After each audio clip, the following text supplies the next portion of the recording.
isangoma esingagubhi ukuthi sithiwe ukuthi isichitho lesi sibuya kanjani kula kucatshaniswa khona ini imindeni because mangizosibheka emathemba ukuthi uthola isichitho ngabo sibanibani i-out yakho or impintshi yakho engazenzi zonke lezi zinto lezi zokugeza nani uzosithola unfortunate ngokuba kuleyo ndawo leyo ngaleso sikhathi leso ngoba lesichitho lesi sidinga ini i-host. Okay, So usithola kanjalo.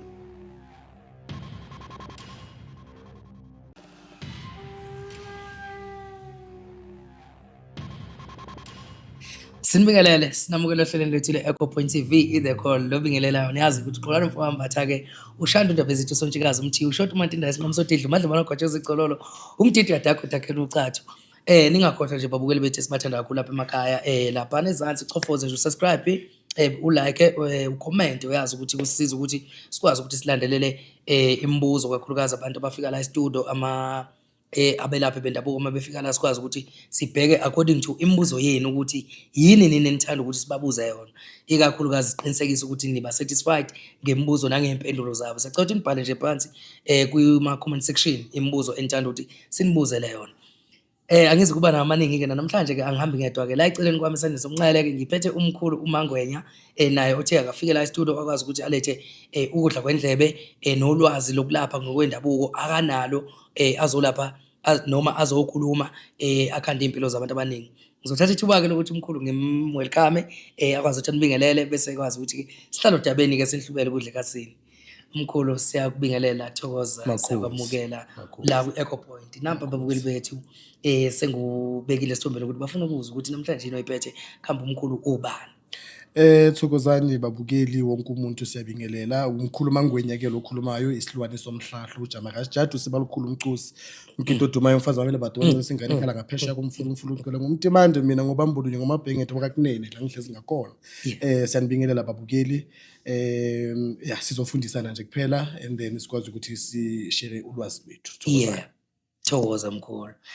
Cha siyabonga kakhulu Khehla nebala kahle kahle interview soyiqedile ngabe siyivala kodwa khoba ke mhlawumbe khona abafuna ukwazi ngawe kabanzi ngokujulile nalapho futhi abazofuna ukuthi ubacacisele khona nangokwemibuzo engisazokubuza yona mhlawumbe emncane njengeminingi ikakhulukazi nje ake sivele singene odabeni singabambezeli mhlawumbe mkhulu Mangwenya ngisacela nje ukuthi mhlawumbe ukunginike nje isithombe kakhulukazi angazi noma mhlawumbe umkhulu ugobela. Ngigobela. Ugobela. Makhosi. Okay. Kahle kahle ngifuna uhambo lakho. Okay. Ngifuna ukuzwa ukuthi lento le oyiyo ngempela. Ikhona noma uyasiqola nje. Phela khona abasiqolayo. Impela. Uzosicacisela. Mina ngumkhulu Mangwenya njengoba ngisho ngogobela ngathwasa. Yebo. Ngahamba ngaba nengulo. Ngena ingulo ngisasesikolweni. Ngayinaka ingulo yami ke namangcida ngaso isikolo ngathola ugobela wami ohlala eNaledi ngahamba ngayothwasa ngabuya ekuthwaseni angazi ukuthi ufuna ngijule kangakanani mhlambe ngisho izinto bezingenzakalela noma ngishaye phezulu nje kuphela mkhulu. Cha mkhulu ake sihlabe impela phansi emnyombeni wempande zakhona ukuze siyiqonde ukuthi okay ila lento le. Okay. Njengoba ngisho ke mina yangihlupha ngisasesikolweni. Bengihlupha ngisasesikolweni ngaba umuntu usogulisayo ngisasesikolweni babambeka saphila ngaleso sikhathi leso. I think over and above umuntu owayebonisiwe ugobela wami ngokuba bami kakhulu. Ngoba ubabami ke uye umuntu wangikhethela lo muntu ekumele ngiye kuye. Ngoba kimaza ngifike ngaleyo ndlela leyo ukuthi kube imbonakaliso phezeni ukuthi nawo umuntu ekumele ngiyothwasa kuye. Ithe makashona babami ke ngangena uhambeni lami bese ngicedile ngesikolo. Ngicedile ngesikolo ngihamba ngayothwasa ngafika ekuthwaseni ngagatshekwa nje kuphela nempela kahle ngaphuma le dlozi lelo lokuMangwenya. Mangwenya wathwasa wakhalela inkani wasukumiswa wagraduate uMangwenya ekuthwasweni waze wakhasha uMangwenya wabuyisela kubo emagcekeni.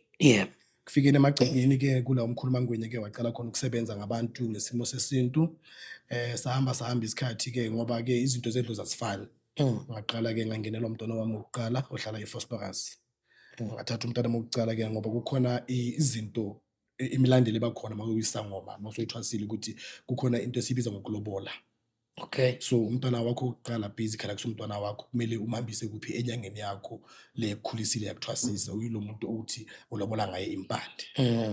Ngalobola ke impande mangicela ukulobola empande kwangena umntana wami is2 kwangena abanye abantwana ke balokhu babhizi balandelana kanjalo. That's how I ended up being ugobela ke sengikwazi ukuthi ngithwasise ke inyanga yami yangiqhubela bengilethela intwaso ngakwazi ukuthi nami ngikwazi ukuthi ngizimele ke abantu abaningi bayacabana ke nabogobela babo into nakwamina angeke ngizenze umsulwa siyalwa kakhulu siyalwa kakhulu yabona. Kodwa ngisabambezele emphethini wakhe isigcino sendaba bizosiza ngathwasisa kanjalo ke kuze ngibe logobela enguye ke namhlanje nginabantwana ngizimele kodwa ngisasebenzisana nogobela wami. Okay, makhosi.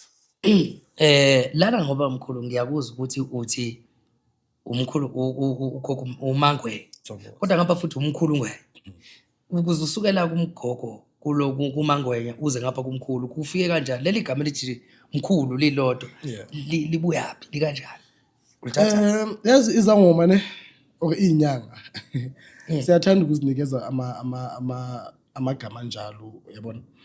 Sithe umkhulu bani ngogogo bani understand kodwa idlozi lona maligatsheko ake ngeze liphume ngesimo sokuthi ngumkhulu Mangweni njengoba ngithi mangigatsheko kaphuma uMangweni angithi. And then ekukhuleni kwakho kula kwawena ushintsha khona indlela obizwa ngayo. Mangugobela ngibizwa ngobaba angithi ugobela ubizwa ngobaba so ngoba Mangweni angithi. And then abantwana bami ke bangilobolela ngani ngezizukulu. So ithwase ngithwasisile la ngenela ithwasa la ngilethela ithwasa of which kulabo bantu lapho sengiyini sengumkhulu ngobaba ebantwaneni bami kodwa izizukulweni zami nguyini ngumkhulu understand. So mina lelo gama kamkhulu ngalifikela ngaleso simo leso ukuthi ngiyizukulu so ngineyindleko zokuthi ngithi ngumkhulu. Kahle kahle ngoba usuna ingane zakho lezi wawunazo zazi wayikhipha zathwasa nje impela zakwazi ukuthi zingenele abantwana lapho. So ukukhula komuntu edlozini ukuthi from le stage lesi kuba uMangwenya ngabizwa ngoba Mangwenya because of ithwasa lami. Ngasuka ethwaseni lami ke ngabizwa ngomkhulu Mangwenya because of izukulu zami. Sometimes uyakwazi ukuthola isangoma esizibiza ngomkhulu lapho asina sizukulu asinamntwana asinalutho understand lokho angikwazi ke ukuthi kuyisima kanjani kodwa ke mina kuze ngifike kumkhulu ngafika ngesizathu sokuthi ingane zami zangilobolela ngaba umkhulu ngoba nginani nginezukulu. Okay, so lana ke mkhulu ngoba ngiyakuthola ukuthi nohambo lakho alizange lube nengqinamba eziningi ngenxa ukuthi awushintshanga ngogobela wathasizwa umuntu oyedwa. Okay, kuyacaca ukuthi kusine ukuthi lento iyenzeka abanye banokuthasiswa ilokhu njalo ogobela abaningi mhlawumbe bathi umuntu ngathi asizwa abagobela abathathu ngaze ngathola owesipo kuyena ongenza into eqondile kanti lento ye-scam iyahamba ifike nala kubalaphi bendabuko uma kuuthi kuyenzeka bese unginika nawe ulwazi lakho ngakho uma kuuthi akwenzeki usho ukuthi akwenzeki khona kuyenzeka mkhulu kuyenzeka uze umuntu ohambeni lakhe akutshela ukuthi ugobela wakhe wesi5 ugobela wakhe wesi6 kanjani na masingabantu asifani angithi. And mina ngiyangitshela abantu ukuthi mawufuna ukuba yibank lezangoma ujabulela ukukhipha imali uzoloku uhamba uphuma ungena uphuma uzobathola abogobela baba yi5 ngoba mawuza kimi nami nginenkomo yami ukuchacha yona. Mawusuka kimi yakusibani nenkomo yakhe ukuchacha yona. So yengakho ngithi mawufuna ukuba yibank elezangoma uzothola labo gobela abayi5 abayi6. Mina umuntu omdala abogobela abaningi nginabo ngogobela oyi1 nje kuphela entuhlezi kahle endaweni yakhe Lakeside. Uyu umuntu wangithwasisa uyu umuntu onelungelo lokubamba ukhayikhaya lami loyo muntu loyo. Now lento enzakalayo uzothola abantu bayaguqula mangithi ukuguqula uthwase kimi waphuma kimi wayongena empandeni omunye umuntu understand but mawuthi uyajula kwabanye abantu uyayilalela indaba yabo ayikho into emguqulisayo lo muntu lo. Ukungazwani nje kuphela nogobela wakhe njengoba ngishilo ukuthi kwamina noma umgobela siyalwa kakhulu ngicabanga kakhulu and ake ngize ngisho kakhulu esilo into eserious understand amara ngoba ngihlonipha lesa sandla lesiya esangithwesa ikhamba phezulu kwekhanda lami ngisahlezi kuye emphethweni. Abantwana bamanje bakwazi ukubekezela abantwana bamanje bafuna izinto ama-easy come and easy come is go ekugcineni understand. And then abanye abantu bathathwa futhi nayi-fashion ukuthi ayi umkhulu Mangwenya ayugida kamnandi yabona it's useless things understand ukuthi kamnandi unuka kamnandi vele ngizohlala nginuka kamnandi impepho izohlala endumbeni mangiya ngaphandle bantwini kumele ngigeze nginuke kahle ngibe representable understand. Bachazwe lezo zinto lezo ngiphela eziphume eceleni ngoba mawuthi uyajula nomuntu ngenkulumo ukuthi yini into ekukhiphela lapha empandeni ngoba kwamina empandeni nami kukhona into esazokudina ayikho indlu enganeli. Yeah. Ayikho indawo engana uyayizwa into engishoyo. Le ibhoko lezoshiye uzibaleka lapha ke uzothola eziwesi la kimi ngoba awukazi uhlale nami akwazi uspend isikhathi nami kushuthi ibhoko zami awazazi. Ezaka lapha yana izwi ukuthi uphume kuzo because uphile ngalapha yana nokuthi futhi uyazazi mina ezama ukazazi you understand uthi ukuthi mawufika lapho ukuthi akusile lento bengiqabanga ukuthi yiyo le bese umuntu uyaphuma kanjalo aye kumuphi kuwe stray you understand. However bakhona abanye abogobela abaphusha abantwana to that point of ukuthi baze baphume baye ngaphandle you understand. Akekho umuntu sonke sifunda ngamaphutha futhi. Yeah. Sonke sifunda ngamaphutha if I'm going to be honest nawe. Kuze nami ngizimela namhlanje kukhona amaphutha engwayenzile engibuya ku ekhashana. You understand. Azange ngaba ilento engiyo overnight. Khona amaphutha engwayenzile ugobela mangakwazi ukungibuyisa ukuthi hayi mntanami endaweni kanje asenzi kanje lana asenzi kanje kumele silungise kanje na kanje. You understand. And then igwema umuntu ukuthi aze aphumela ngaphandle kwathina azange sithwase zonke izinto ziku silver platter. You understand ukuthi thina azange sibe nemilomo emikhulu ukuthi sifuna ukunika abogobela bethu kuma social media sifuna ukwenza ini sabekezela we stayed the course. You understand because ngazi ukuthi impilo kulomuntu lo ikhona kube bengekho impilo kulomuntu bengengize ngithwasa should nami bengaphelele endleleni mhlambe bangabe kuyenzakala. You understand. So manje inkinga abantu abamanje abanakho ukubekezela bafuna izinto zenziwe ngendlela yabo. If awenza izinto ngendlela yabo bayaphuma baya la bacabanga ukuthi khona ama greener pastures ngaphandle ukuthi umuntu afika lapha yazikhala ukundlula labo yangakhona and ngaleso sikhathi leso sekulate ukuthi umuntu angaphinde abuye. Yeah, understand of which base leader la ini kule conflict yethu thina abogobela ukuthi okay manje ngoba wona ngithathela abantwana sesiyalotha sikabogobela sobabili. Understand kanti umuntu osicabanisayo nali izamba nelibolile. Understand kanti ayikho into errong ukuthi makukhona into ongayiboni ngesolinyo nenyanga yakho ubuyele futhi ubuye ukuthi baba la uyangilebaza hlale phansi le angiyiboni ngendlela ekanje na kanje na kanje. You understand. So if we can adopt this strategy leso sokuthi sihlale phansi nenyanga zethu it's going to be easier ukuthi sihlale impandeni la sithwase khona nokuthi sikwazi ukuthi sinqobekele phambili. Yeah. And then kanjalo sizo avoid ini igame lezi eziningi because bakhona abanye abogwebela umuntu uzokutshela ukuthi woza kimi ngizokenzela yonke into. Nawe mawuyithwasa uyacabanga ukuthi manje uzongenzela yonke into kushuthi uzongithekela nembuzi lo muntu lo kushuthi uzongithekela inani yabona nawe awusana stress leso sokuthi ayikumele ngihlanganise ekhaya ngiba stress nani obvious uzoya lapha ya understand only to find ukuthi lo muntu oyi scam you can't ukuthi uthengele umuntu imbuzi yokuthwasa you can't ngeke kufanele kuba amandla kumele kuba amandla wakhe namandla wabantu abakubo ukuze ledlo zilele kwazi ukubona ukuthi makabuyele move ayophahla asho ukuthi abantu ngikwenzile konke sizogonile la ekhaya imali empuphu beyingekho ngenxa yale mbuzi esithengile sokumali ke bokho nabomkhulu akubonakala ukuthi ngithwasele ini. That is ukuthi lo muntu loyo umuntu onesipho sokulapha ngoba sithwasele izinto esifana ekugcineni. Angithi yayenze ukuthi umunye umuntu athwasele ukustopha mhlawumbe ama generational cases akhona emndenini. Umunye umuntu uyathwasa ukuthi kuvuleke imishado kuvuleke izinto nasekhaya. Umunye umuntu uyakwazi ukuthi athwase ukuvala amathuna mhlambe bewasewavulekile ekhaya. And then umunye umuntu uyathwasa alaphi athwasisa yenze konke lokho afuna ukukwenza. And I think also that is one of the things abathwasa wamanje akumele abe cognizant of ayazi ukuthi asithwaseli into efanayo. Angeke sonke sibe abogobela. Angeke sonke silapha abantu. Khona abantu ekumele balapha abantwana. Khona abantu ekumele balapha abantu abadala. Khona abantu ekumele bathwasise. So most compare nomunye umuntu qala ujule wazi ukuthi wena yini into oyithwaselile. Yeah. Then mase utholele leyo foundation ukuthi uthwasele ini izo eliminate yonke le competition enifuna ukuyenza. Uthi kimi mkhulu fanele aqale ajule azi ukuthi uthwaseleni. Ubizo lakhe lube kanjani lisima kanjani lo bizo. Yeah.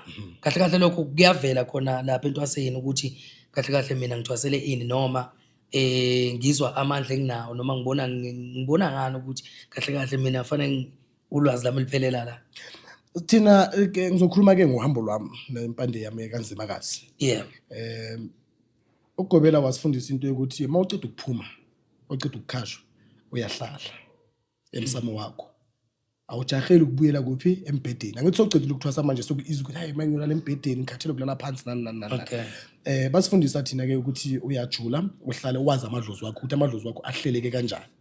Angithi then masowazi amadlozi akho ukuthi ahleleke kanjani kula uzothola khona umhlahlandlela ukuthi mina ngisangoma esinjani kahle kahle. Angithi then mawuphiwe isipho sabantu bazokembulela amadlozi akho ukuthi okay uzosebenza ngabantu wena. Angithi mawuphiwe isimbo sabantwana bazokutshela ukuthi uzosebenza ngenkaba zabantwana uzosebenza ngamabhando abantwana nani izinto zabantwana. Mase kukhona that connection esuke bakhona between wena nedlozi lakho. Remember mawusasephehlweni kukhona ezinye izinto that are excluded angithi because awukazimeli angithi then masofika kwakho idlozi selizwe ukuthi okay sengithakathe ngithabathe igceke lasekhaya la kula ngifuna ukuhlaliseka ngakhona then kula uzokulethela khona izinto ukuthi sinabantu sinesizwe sifune ukuthi usilaphe sinabantwana sifune ukuthi usikhulisele bona kanjalo then that's how you going to know ukuthi uyisima kanjani sesango mawusohlezi after about 2-3 months ekhaya ujulile nje kuphela ungajahela ngezinto zomhlaba because now the problem is abantu baceda ukuphuma ephehlweni sonke sifuna ukugijimela emgidini ngifuna babonise ukuthi ngigida kangakanani ngifuna ukubabonisa ukuthi sengicedile ukuthwasa you understand and then we lose the value ne connection ekumele ngabe si establish nani naledlozi leli lethu you can imagine ukuthi angina 3 months ngiphumile ephehlweni maka kule 3 months leyo sengihamba imgidi boma i16 because every weekend ngifuna ukutholakala lapha you understand then it loses i value ne connectivity yakho naledlozi leli ekumele ngabe liyahlaliseka kwelaka akha lekubonisa ukuthi sizosebenza kanje kuyaphambili and then abantu baba nenkinga babuya bayophahla anisebenze anenze inokhohle ukuthi kule 3 months le kumele ngabe uhlezi kubo phansi wena busy ugcwele ngaphandle so nabo bane right ukuthi bagoce izandla bathule bakubhekelele ukuthi okay into beyithwasela le so manje lana mkhulu kunomuntu ozothi idlozi lami sengiqhelelene nalo kakhulu angisazizwa ngumuntu onedlozi ikahle kahle ngizizwa ngumuntu olula ngikhuluma ngomuntu okholelwe edlozini angikhuluma umuntu mhlawumbe osindisiwe oxeka idlozi othi idemoni ngikhuluma umuntu olale ohamba ngedlozi athi umuntu sengizizwa ngathi ngilula nginenkinga nje yonke into mayenzeke ebhedayo uqala ngami nase uyabona nje kuyabheda izathu ikahle kahle sokuthi idlozi liqhele libaleke kuwe ngaphandle kokuthi ushayiwe noma uthakathiwe nomloyiwe yini eyenza ukuthi idlozi libaleke ukuyiphatha kunesivumelwano thizeni esibakhona between wena nedlozi lakho mawuthwasa and that's how kule process yokuthwasa bazokutshela ukuthi isangoma kenyanga izibamba ngendlela ezithize ayenzi lokhu nalokhu angithi kanjalo ingakho esikhathini esiningi umntwana makaphuma ephehlweni wonke umuntu uyamuzwa egazini ukuthi man isayinyanga lezinto esibuyisile angithi and then ekambeni kwesikhathi wena uyazibulala ngani ngokwenza izinto ezingahambiselani naledlozi lakho ibuyela kuphi kule 3 months engikutshela ngayo ukuthi uyakujula uhlale ukwazi ukuthi idlozi lakho liyisima kanjani you understand for one mina la ngihlala ngakhona umzekelo ngami phambi ukuthi ngithwase ngijida mfethu ngikhule ngijiva ngijamba amabonda ngenza before ingulo yami you understand and then ke fortunate enough mina eKaslami Street kukhona iPub ziyawa lapha ngabhluka kancane you understand but now since ngithwasile so you can't expect ukuthi uzongithola lapha why nginesithunzi that I need to maintain ebantwini abangihlala nabo lapha ukuthi kusasa abantu bakwazi ukubangihloniphi akusizi ukuthi ngijiva lapha yana kukhona mama umuntu thizeni ongihambayo bazongithemba kanjani ngijiva lapha uthi udla yona le mali yakho understand besides ukuthi ngidla imali lapha but I trust isithunzi lesokuthi isangoma ngempela sengisihamba I'm not saying ukuthi isangoma singajivi cha but you need to be mindful of when and the how nokuthi uzenza kuphi kanjani nabo ba phuma la ikasi lakho hamba ujiva kuphi ushawa umoya la mabakuhloniphe ngoba isithunzi sakho sicala kuphi la ubuyiswe ngakhona la bakubeke khona idlozi will only chela kuwe masocela benza izinto ezirong uyangena uyaphuma endaweni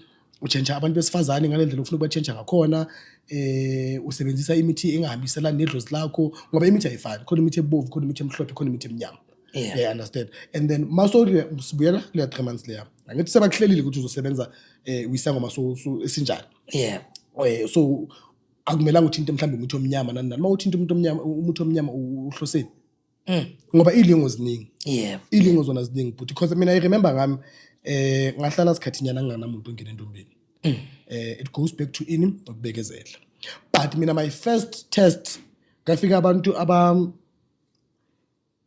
okay this is not disclosing information personal information but ama patient amokuqala mina bekulabantu laba bamba le imoto lezi ezihambayo man ezinemali yabona and at that time ucabange nginabo ma 4 months ngibuyile angazi ngithola ipatient labantu laba baza ngizumbulo bazofuna lento abayifunayo understand had I done that bengizobe ngisichilisa kuphi kuleli dlozi leli lami lifuna ngihambe ngale ndlela leyo lifuna ukuthi ngihambe ngakhona. Understand? But at the same time it's not easy because labantu laba balethe imali. Ngina 4 months angaze ngilaphi na imali khona phambi kobuso babo. Is it easy? No, it's not easy. It's not easy, man. Impuphu iyafuneka endlini. Ushukela iyafuneka endlini. And yibo labalethe imali. Yayizwisisa. So i-test yami yokucala lokho, but mina amadlozi ombe wangihlelile ukuthi uzosebenza ngale ndlela le ekanje. Emithini emnyama asikufuni because mangizocela ngithepha into that kumele ngisebenzise imithi emnyama. Understand, because kumele ngenze amabhandi, kumele ngenze ini ukuthi kube lula for bona ukuthi bayenze lento, khona imphefumulo yabantu kumele iphume mhlambe lapho. Yayizwisisa. So it's me tapping into obomnyama. Understand. So had I done that, understand ukuthi bekuyizumbulo sokuqala sokugcina leso zobe ngisitholile.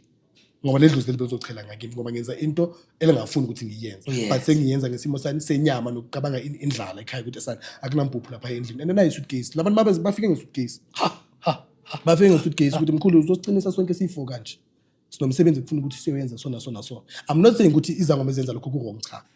It's different strokes for different folks. You understand? Idlozi lakho manje kuvumela akhona amadlozi abavumelayo. It's okay, akunankinga bangakwenza lokho. You understand? But mina personally ngizama ukuphendula umbuzo wakho ukuthi idlozi lichela kanjani emuntwini. The minute you tap into izinto idlozi lakho zingalifuni liyachela idlozi kuwo. That is why uzothola izangoma ama-MTT laba bangasa kakhulu, but umuntu kuya kusana next it's an MTT.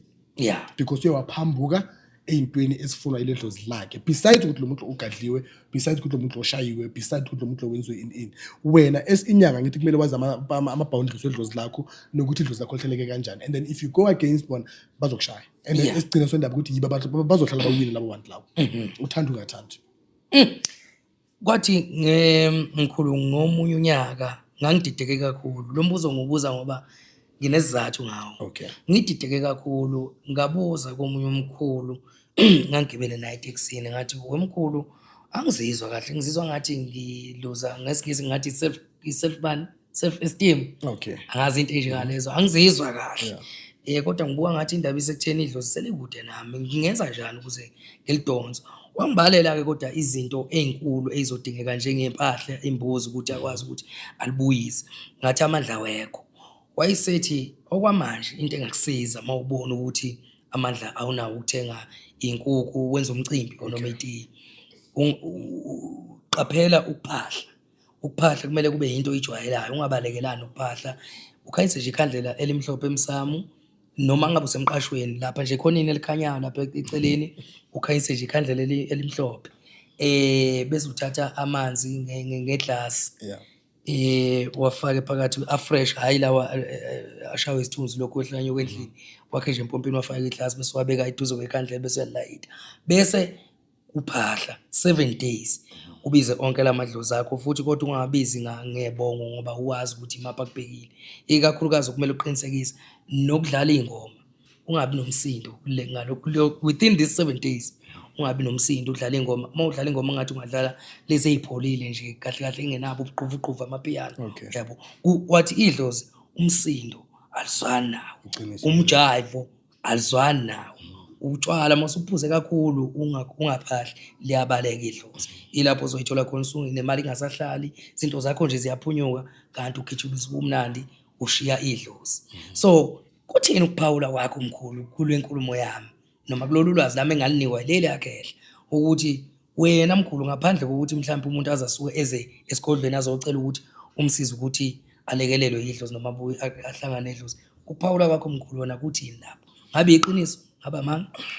Yabona into yobunyanga wona bhuti, it's not a one size fit all. Yeah. And mangisho kangako mangisho kanjalo ngikhulumela phezulu ukuthi i-remedy wena ebangangambulela yona ukuthi ungasizeka ngale ndlela ekanje, it can be the same remedy engayisebenzisa komunye umuntu. Understand? Loyo mkhulu loyo makakhuluma nawe mhlambe into bekasuka ayibona ngaleso sikhathi leso ukuthi okay wena mawathola ikhandlela, wathola amanzi, wathola nani izokusebenzela. But I can't take that mentality and logic ngiphe omunye umuntu because amakhaya wafani, ibonga ayifani, amadlozi awafani. Yeah. Kukhona abanye abantu ekungamela bayishisa impepho mabaphahla. Okay. Uthi ukuthi lo muntu makashisa impepho, le mpepho le imosha izinto ekhaya. Kanjani manje? Kuyahluka mkhulu manje. Kuyahluka. Akusonke umuntu onegunya. Ngoba sazi ukuthi mawuphahla nje uqala impepho. Into ekumele connect ngayo. Yeah. That is the misconception abantu abaningi sisuka sinawo. I'll give you an example. Abathakathi basekhaya mangabe bakhona maba enza ubuthakathi bebashunqisa impepho right labantu abasekho sebandlulile aninalwazi lalokho and then wena uze kimi ngikutshela ukuthi shisa impepho kuphi endlini uaware ukuthi mawushisa impepho ubiza bobani angikho aware exactly so labathakathi laba yabe bashisa impepho mabaphahla ekhaya yiba bazosondela ngokushisa ini into yabo understand then kuyacala kwenzani kuyamosheka bese kumosheka manje isimeni sasekhaya ile mpepho lena sithengile nana mawuze kimi sesiyahlola manje ngithi kukhona sengizokambulela ukuthi kahle kahle wena kinakumelanga ukuthi nephahle ngempepho kukhona inhlambuluko ekumele iyenziwe emadlozini wakini ukuze nibe negunya lokusebenzisa impepho maka ngoba zange sike sihlole into enjalo uzothola usenkingeni because wenze ngoba awazi and uthatha information oyithatha kubani kuwe wena bothi uyasiza ngaleso sikhathi leso ukuthi mina azingahlangana nomkhulu kanje nokanje wangitshela kanje nakanje and yangisebenzele uthi uyasiza ngaleso sikhathi leso lo yena ongazi nix ngisakubo ayenze the very same thing izinto bese ziyamosheka there is a very thin line yabona kufana nalamadlozi labantu babizayo ngiyantshela abantu ukuthi namawuphahla eba specific mawubiza amadlozi isho ukuthi ngibiza nina abakabo Khumalo maka amadlozi ahlanzekile amadlozi alethe inhlanhla amadlozi avula la kuvaleke ngakhona because if you going to categorize and say amadlozi akaKhumalo obabiza bonke and akekho umcoshayo akekho enza yini bazosondela bonke uthola ukuthi naleso sikhathi leso kukhona amadlozi angahlanzekanga nalabo abangahlanzekanga basazuza lapho and bazoyenza ini umsebenzi wabo. Yeah, I understand. It goes back to mangithi lento yakho it's different strokes for different folks. Ingakusebenzela omunye umuntu kumele aphahle kuphela ngamanzi nekhandlela. Athi sniff pants. Khona omunye umuntu uthola ukuthi leso sniff leso ngoba bogogo bethu bathanda ukubhema kakhulu ngithi i-sniff nani. Uthola ukuthi khona idlozi lami engihamba nalo elingivulela izinto kodwa labulawa mhlambe ngaleso sniff leso balithelela ukuthize kuleso sniff leso. So do you think ukuthi mangiphatha lapha lelo dlozi lizongisondela kahle? Liyabaleka noma lizoza ngintukuthele ukuthi ngisebenzisa into imsuse kuphi emhlabeni angithi but you won't know that information before uhlola. That is why normally say ebantwini ngithi mina from time to time puthi normalize ukuhlola abantu bahlola mabase inkingeni kuphela ukuthi umkhulu ayimase kuyabheda manje ngiyabona understand kanti noma kulungile hlola nje kuphela akusisonke isikhathi thina zango masizohlala sithola into wrong ukuthi hayi kumele senze imisebenzi kanje umile akwazi ukufika kimi ukuthi hayi amadlozi ngina sakumbathile mkhulu akunalutho ngilibonayo. Yeah, understand. Uhamba ubuyele emuva. Akusiso sonke isikhathi ukuthi hayi kufuneka inkukhu, kufuneka siyehlane, kumele siye emanzini soyenza yini. It's not all the time. Izoba kanjalo mawuza ngeinkinga because mase kuyinkinga akusana sekukhona isicambulo isolution ekumele siyenze ngakhona. Uya understand. So ukuphendula umbuzo wakho mkhulu bakhona abantu abaphahla ngale ndlela oboniswa ngayo lo mkhulu akutshela ngakhona eTexini. Kukhona abantu kumele baphahle ngekhandlela nje kuphela khona abanye kumele bathele nempuphu khona lapha abaphahla ukwenzela ukuthi indlala engabi khona kuphi ekhaya akufani indlela zokuphahla umuntu kumele azi ukuthi isikubo siphahla kanjani and then uconsult wazi ukuthi okay kithi yini into evumelekile yini into engavumelekanga ingakho ngithi ukulapha komuntu it's not a one size fit all. Kahle ngiyakuzwa mkhulu leli gama lokhu lisho liphinda phinde ukuthi uma ukuthi wahamba efakelwe kwaba nento abamfakela yona esinemfini mhlambe umkhulu noma ugogo noma lelo dlozi elingibethe mangiyalapha mangiphatha ngesinempho uzobaleka ngekeze ngoba yizo lesinemfo esambulala okanye mhlambe lempepho kwakukhona umuntu wayethakathe ekhaya engcolisa umsamo ngempepho mase ehambile emhlabeni manqashisa impepho yena mebuya uzobuya ngokungcola kwakhe kanti kahle yini kungabi ukuthi umuntu mase efile emhlabeni mayise ngale kule mhlaba kakiwo ngoba sebefila ngithi avela hlambululeke automatically ngoba manje mayibuya ubuya kanti ebe yilonto akahamba ngayo asicele la yabona abantu abathanda ukuphupha izinto bese bayothenga izinto mina I'm normally against that. Yeah. Why? Because you don't know isizathu salento bathi uyithenge ukuthi isiyini mangumkhulu mangwenya ngiphile emhlabeni ngithakatha ngakubonisa mhlawumbe ibhayi wagijima uyolithenga lelo bhayi lelo awazi ukuthi bengithakatha ngalelo bhayi lelo so wena mahamba uyolithenga lelo bhayi lelo you making it easier ukuthi ngikunikeze ini lesiphiwo sami sobuthakathi kanti kube uye wayibuza wayincenga lento libozokwazi ukuthola ingazelo understand lo muntu lo makashona lo wesniff kwempepho azange athole isikhathi sani sokuhlambulula lento lebekayenza ayiyo understand that is why azobuya ngaleyo ndlela leyo ayiyo. Makangale uthola ukuthi khona amanye ama-blockage ayenzakalayo ukuthi lo muntu lona akakwazi ukufika emadlozini wangakubo, mhlawumbe uNdinda Sithebeni yena ayedwa, maka manje indlela yokuthi ayofika emadlozini wakubo yini ukuthi ahlambululwe. Understand? Nomuntu abuye aze kuwe angene kuwe, maka makangena kuwe ungena kuwe ngane ngesimo sokuthi ngicela ungihlambululele ngihambe ngimoshile kuphi emhlabeni. Manje angikwazi ukuhlangana nabokhokho bami abanye ngenxa ukuthi nginqolile la ngingakhona. Mangahlambululeka ngingakwazi ukuthi ngingene laphaya. And manje it's easier because akasekho lo muntu emhlabeni. Understand? Nawe mawumhlambulula lo muntu lona uyakutshela ukuthi kuhlala kuba khona ivumelano phakathi kwakho namadlozi lawo. Ngithi uzokutshela ukuthi ngihlambululele lokhu nalokhu nalokhu nalokhu mina ngizovula so na so. Understand? Nawe umhlambulule uthola ukuthi lo muntu lo umbathe wena kakhulu and nawe uyabona ukuthi impilo yakho manje ayiyenzi sense. Ufundile une experience una yonke into maka umsebenzi wakavuleki. Wakavuleka amathuba yonke into wena mawuthi uyayibamba ekuphunyuka. Yonke into uyihlanganisa iyashabalala iphelele endleleni. Then kukhona umsusa lapho. Mawufika uyohlola bathi khona umuntu kumele uhlambulule lapha edalweni zakini. And showcase mawuthi kumhlambulula lo muntu lo izinto bese ziyalunga kuyakhanya ukuthi. I understand. So we need to be very cognizant masingabantu ukuthi izinto zedlozi sizenza kanjani isikhathi bani nokufuthi nabo bani. Ingakho ngithi mina yonke into edlozi idinga kuphela i-consultation ngaphakathi so that nawe wazi ukuthi uzibeka esimeni esikahle.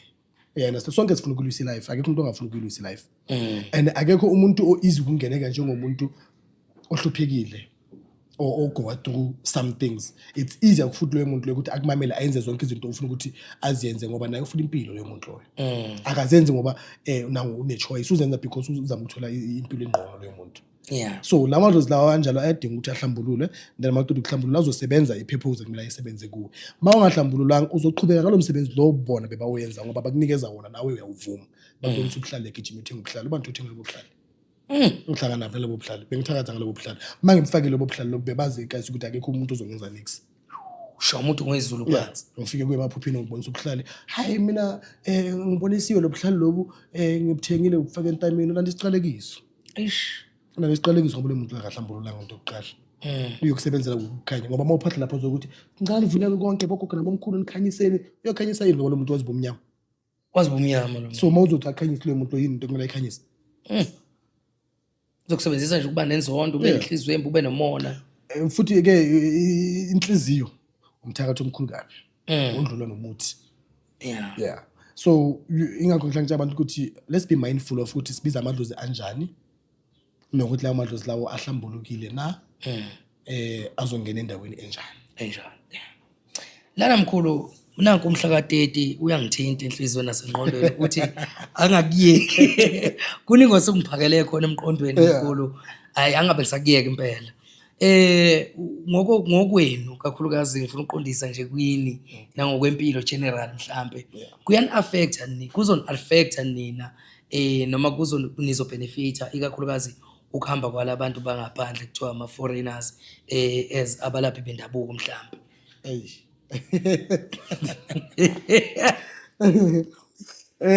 Okay. Ezo benefita wena bhuti. Okay. Thi ngiqala ngalokho. Why ngisho kanjalo? Ama scammers amaningi. Mawungena kuma Facebook, ungena kuma TikTok, umam Angie from kuphi umkhulu bani khona la nje la machine abahlala bawasenda lawa ukuthi bayenza ama lucky ring nani. And then when you dig deeper kushukula ama scams lawo uzothola ukuthi abantu bangaphandle. Understand? La edrobheni mawuhamba la eJozi mawuhamba khona ama pamphlet. Loyo muntu lemawuthi yalibheka igama lakhe kusumuntu wala. Umuntu wangaphandle loyo muntu loyo. I understand. So lama scammers number 1 uyosusa lawo ma scammers lawo endleleni, and then number 2 isayobuyisa ini isithunzi sobunyama. Ngoba umuntu makarojiwe akathi ngirojwe umkhuluma ngwenye uthi izangoma zaze zadla imali yami. I understand. And the minute umuntu athi izangoma zadla imali yami seka categorize zonke izangoma. Akasafakele lo mkhulu wadla imali yakhe. I understand. So uyozivulela izinto eziningi nezangoma futhi nabalaphi bendabuko futhi bayakwazi ukuthi bahlale kuphi ehlalweni zabo lapho kumele balaphe ngakhona. I understand. Labantu bahamba but ke isimo sami ngithanda ukusisho ukuthi makwenzakala sicela leyo hambo lo wakhona. Asikhipheni umuntu simreplace ngomuntu. Okay. Makukhona inyanga yangaphandle esebenzayo la esiyikhiphayo asireplace ngomkhulu sabelo. Wala. Masikipha ugogo bani wangaphandle asimreplace ngogogo sibani wala. Yeah, understand. That way it's going to eliminate indaba yama-scammers amaningi ayenzakala kuphi emhlabeni nokuthi futhi bese kuphembeka indlela yokuthi isithunzi sobunyanga bethu bese futhi siyabuya. Ngoba zonke le itori lezi nawo mathatha ukusibheka mkhulu. Uthola ukuthi abantu bafuna ama-body parts bathi yinyanga. Akusiyinyanga abantu bangaphandle. Uthola ukuthi ukukidnap abantwana umisa lo muntu labantwana bakidnapile hayi usibani igwe uthi silethe amaphathi akanje nakanje understand but ekugcineni iba nemthelela kuphi egameni lobunyanga ukuthi inyanga kusho ukuthi sisebenza ngani ngabantu abachopiwayo or whatever the case may be kusasa mangihamba la ubani ukuthi umuntu angeke ngihlasele ngifaka ubuhlali ngigaxe ubuhlali neziphandla zami anesigameko esenzakalile kubo because mase kunjalo into eyinyanga nje kuphela akasazwani nakayifuni akasafuni nokuyibona yeah and then nanoma siphuma ebunyangeni but into yemhlezi la masikhipha leyo nyanga leyo asiyireplaceeni ngomuntu wala ozoyenza umsebenzi othembekileyo ozoqhubekisa ngalezo idingo zalabo bantu labo kumele ziqhubekisele phambili.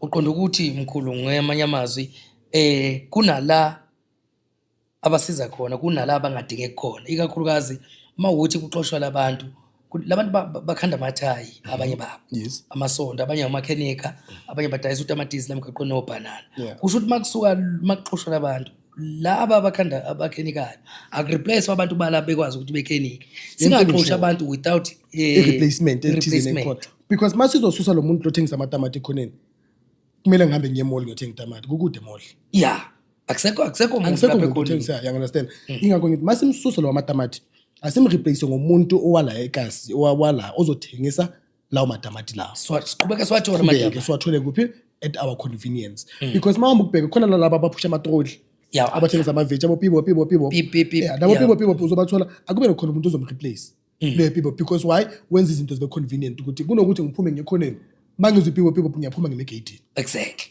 ngiyathola into engiyifunayo ngiyapheka endlini yeah understand lo ngisamathaya naye lapha asimreplace ngomuntu oneskill so replace amathaya yeah understand and mina my only wish wena put it was ukuthi la hlala ngakhona kukhona laba abalungisa amasofa yeah understand kube angazi ukuthi manje sekulate or kanjani but if mhlambe besike sisebenzisa ubuhlakani bethu bekumele mhlambe abantwana abayi2 abayi3 baye lapha kuleya muntu bafunde but nazo ukuthi lo muntu masizomkhipha lapha akekho umuntu ozongena lapha because akekho umuntu ozolungisa amasofa kuphi egazi yebo kuyothatha isikhathi ukuthi uthole umuntu ozosilungisela amasofa kanti kube besike sahlakanipha mhlambe kube manje lo muntu makaphuma sinabantu abayi3 abayi4 abanaleso skill leso imali yangena ibhuphi bakhona ushukela bakhona so ingakho ngicize ukuthini masikhipha umuntu asimreplace ngomuntu onaleso skill leso akwazi ukwenza leso skill leso yebo so manje egcineni kwenu ke mkhulu nina ke ezabelaphi nizoleke yipi indlela mhlawumbe ningafisa ukuthi nilekeleleke ngayo ekutheni okay right sebephumile labantu bahambile labalaphi laba bangaphandle abala yipi indlela mhlawumbe ningafuna ukuthi nisizakale ngayo ukuze into zenu zihlale zimngomumo after sebehambile like mhlawumbe example i-certificate mhlawumbe into njengalezo umuntu kubonakala ukuthi empela umlaphi as put indaba ama-certificate we have a lot of ama-association amaningi izangoma sinama-association amaningi wena bhuti yabo my take mina kulokho ngathi singathola indlela yokugeneralize ama-certificate authentic because it's easier ukungena ku-laptop ngitype i-certificate ngisiprinter out bese ngiyasi-nominate kusihlale lapha ebondeni you understand let there be lama-certificate lawa awaseve i-purpose yakhona if I'm making sense you understand masingabraketini abantu behind ama-certificate you understand because manje I once read somewhere ukuthi lo muntu lo okay siyamazi sonke ukuthi akathwasanga but une-certificate lo muntu kanjani usithatha certificate okay you understand kanti ngathi singafaka more effort kuma rules and regulations ukuthi i-certificate usithola kanjani you understand makube khona ubufakazi nyana thize like mina for one empandeni amawuzoyenza i-certificate kumele uze nogobela wakho or rather kumele bamazi ugobela wakho ukuthi okay umkhulu bangoyuthose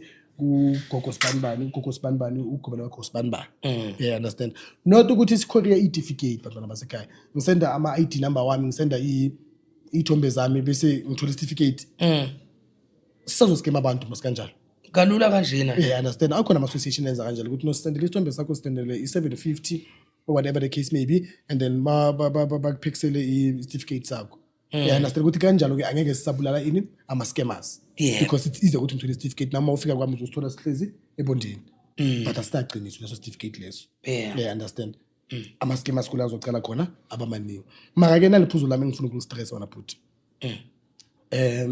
I think ngithintwe lento yakho ukuthi abantu bayaphuma impandeni baba nabo kobela abaningi I think you take away yami ku lembuzo ngibuze yona namhlanje ayikho indlu enganethwa but ayikho ingcabano ziyohlezi zikhona but it's how we bounce back from ingcabano into ezosisa phambili nami ngihlezi la kuwe so angizozenza umsula ngikutshela ukuthi ngiperfect cha ngikho perfect nginawo amaphutha and bakhona nami mhlawumbe ngeke ngabazusa ubuhlungu kulo hambo lolu enkulu understand but umuntu nomuntu akafunde ukugciza enyangeni yakhe akafuze mina futhi anginazandla eziningi ezingibamba ikhanda isandla salo yamuntu kuyaphela one kobe solo ngathwasa phela understand izandla eziningi ziyadina engakhona sisi Rebecca wathi ubusibugada isandla somuntu awucha siyabonga mkhulu ukushaya uhlekezi lapho uqhashisa futhi manje la mkhulu umkhuluma ngwenye wena specific ngokuqondile ngokukhethekile imisebenzi oyisebenzayo nangendlela osebenza ngayo mhlambe ke awusibeke esithombeni ukuze nombukeli after konke nokuphawula kwethu sesibe nakho la kwi-interview akwazi ukuthi okay njengamanje umkhulu usebenza kanje ngoba balalele manje sebefuna isiphetho ke manje ukuthi sisizakala kanjani ngoba nje ukhokho vula nje kanje ekuphenduleni imibuzo ngendlela futhi emihle nami nginelisekile ngigezile ngiyabonga mkhulu ngokubonga mina sesifuna nje ukwazi ukuthi umkhulu konje wena ke kuphi usebenza kanjani umsebenzi wakho mina ngitholakala ePalm Springs number yami ngayisho ngaphambi kwenamba ake siqale nje ukuthi mhlambe usebenza kanjani kakhulukazi izifo obhekana nazo oyishayayo oyitembayo ukuthi la ageji umuntu ngiyamenzela kanje angifuni ukuzibiza nge-all rounder ne mara ubunyanga abukhulelwa and mangithi ubunyanga abukhulelwa so far angikaze ngibe necase engathi ke yangiqaka and the reason I'm saying that is because nginabantu that I can always reach out to mangithi ubunyanga abukhulelwa akusukuthi ngiyazi yonke imithi ekhona manje understand nginogwebela ungifundisayo nginosibani esikhulumisana naye understand but the general things would be aboyichitho would be ufokotho lomntwana would be inyoni ukulapha idliso ukhipha amabhadi ukucleanse umuntu whether it's abortion or miscarriage ngoba icleanse ngiyadingakala lapho yabo thwasisa ngiyathwasisa ekhaya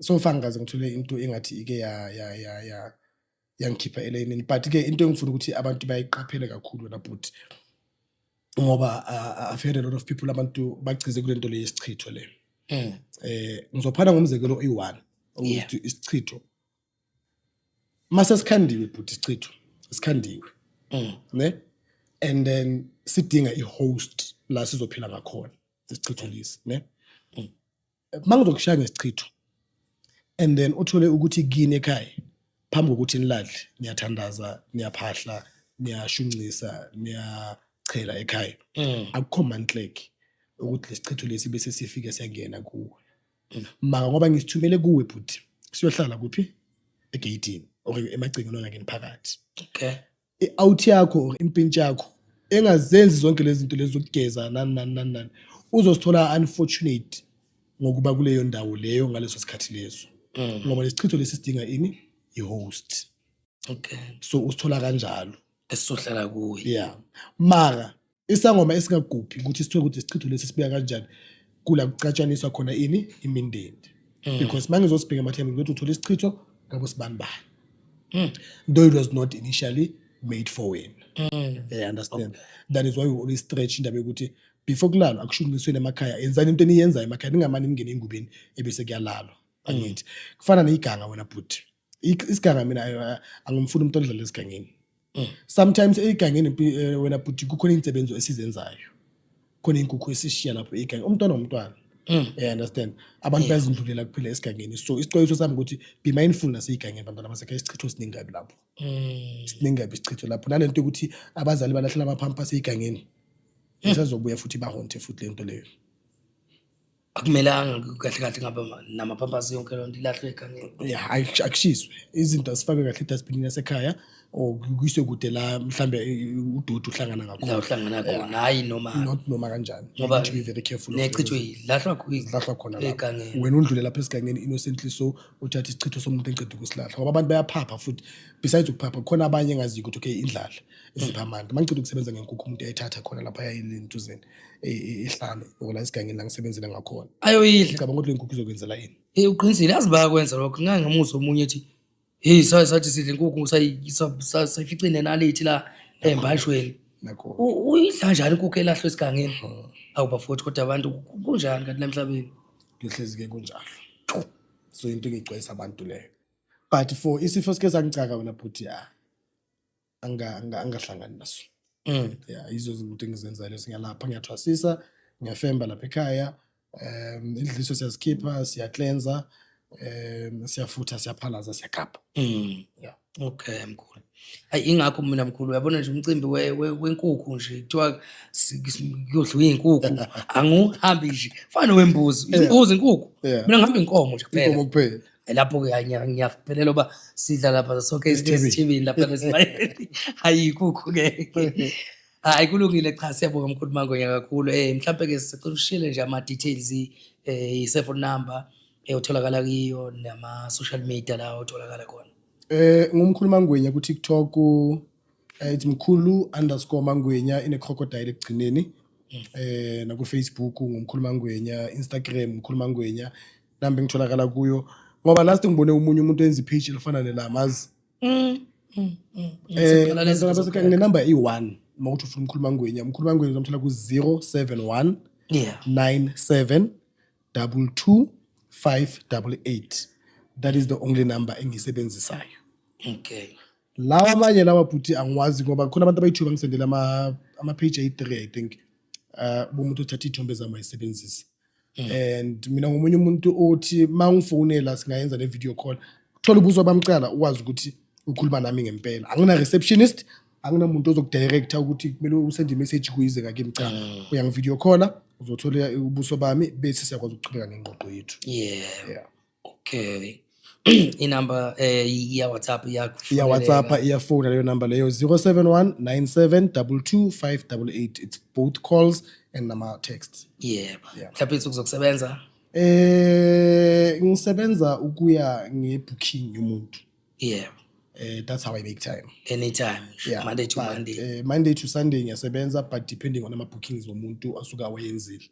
umuntu bangenza booking imnikeza isikhathi sakhe neslot sakhe and then sisebenza based on that mkhulu cha siyabonga kakhulu mkhulu umkhulu Mangonya namhlanje besihleli naye babukeli be-Ecopoint TV siyabonga ukuthi nihlale nathi sihlale nani siyathembisa futhi solo sinilethela futhi indaba ezishisayo ezimnandi ngoba la azile ngokubulala nokubhidliza kepha size ngokwakha makukhona la isigxobe khona ikhona siyaxolisa bengasinhloso nokuqonda nokuhlakanipha nokwazi nokwenza kwethu kodwa kuyizimpendulo nembuzo esuka ikhulunywa la ku-interview la e-studio siyanthanda nonke emakhaya nihlale nigezekile enhlizweni abaphila abantu besebenza abantu beqashwa abantu nje kuphileke nje sicela ukuthi ningakhohlwa ukuthi lapha phansi nisibhale kuma comment ke siyathunya impela ukuthi sigcizelela ukuthi nisibhalele lapha ku comment section imibuzo nani enithanda ukuthi sinibuzele yona ngoba ngeke sazi kakhulu thina ukuthi mhlambe yini enixakile nenifisa ukuyazi kangcono kanzula ngokulapha kwendabuko siyanthanda ke nonke lapha emakhaya subscribe and like siyanthanda kakhulu nihlale nathi sihlale nani sesiyaphuma ke thina si-Ecopoint TV